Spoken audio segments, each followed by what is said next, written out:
4 weeks of use, you should start seeing changes.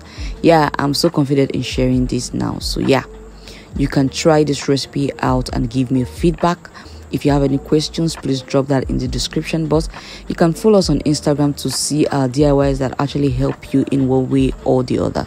And if you are interested in getting any of these ingredients, kindly check in the description box to see a link where you can buy your skincare and cosmetic raw ingredient for your own formulation.